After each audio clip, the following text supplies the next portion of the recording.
नमस्कार दोस्तों, मैं आपका दोस्त जेम कुशवाहा। स्वागत है आपके अपने YouTube channel unlimited visions classes में। जैसा कि मैं शिक्षक पात्रता परीक्षा की एक सीरीज लेकर चल रहा हूं, उसी के क्रम में आज हम लोग देखेंगे पर्यावरण का हकीकत मतलब क्या होता है, पर्यावरण किन किन घटकों से मिलकर बना होता है। तो जैसा कि यहाँ पर आप देख ही रहे हैं, पर्यावरण किन घटकों से मिलकर बना होता है। नंबर 1 स्थल मंडल, नंबर 2 जल मंडल, नंबर 3 वायुमंडल, नंबर 4 जीव मंडल। मतलब 4 घटकों से मिलकर पर्यावरण का निर्माण होता है।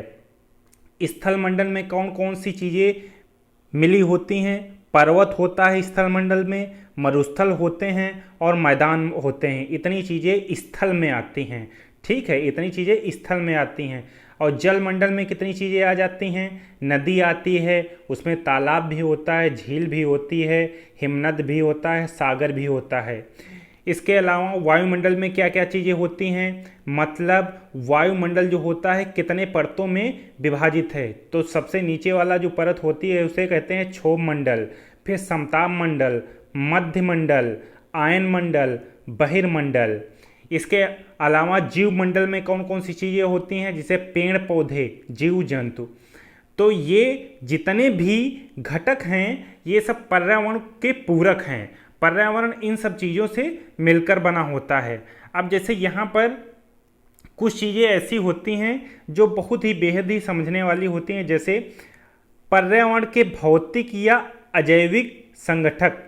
जो पर्यावरण के भौतिक का मतलब ऐसी चीज़ें जिनमें जान ना हो।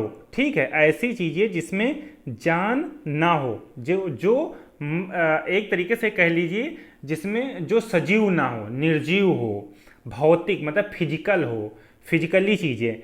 और या फिर अजैविक, जिसे आगे लिखा भी है, क्लियर भी कर दिया, जैविक जिसमें जान ना हो।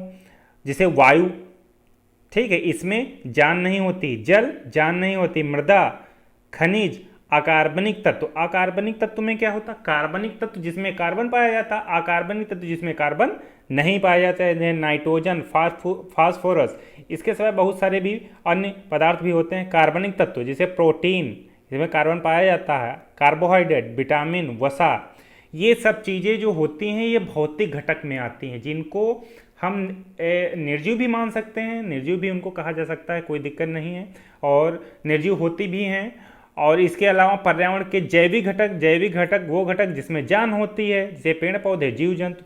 तो ये चीज़ें आपको क्लियर हो जानी चाहिए कि जैविक घटक में क्या होता है, मतलब जो सजीव हों, अजैविक घटक जो निर्जीव हों, या फिर भौतिक घटक, उन्हीं को कह लेते हैं। ये सब पर्यावरण के एक घटक होते हैं, पर्यावरण को पूरा करते हैं। तो इस तरीके से आप समझ गए होंगे पर्यावरण का एक्चुअली मतलब क्या होता है। तो इसी वीडियो में मैं इतना ही रखूँगा।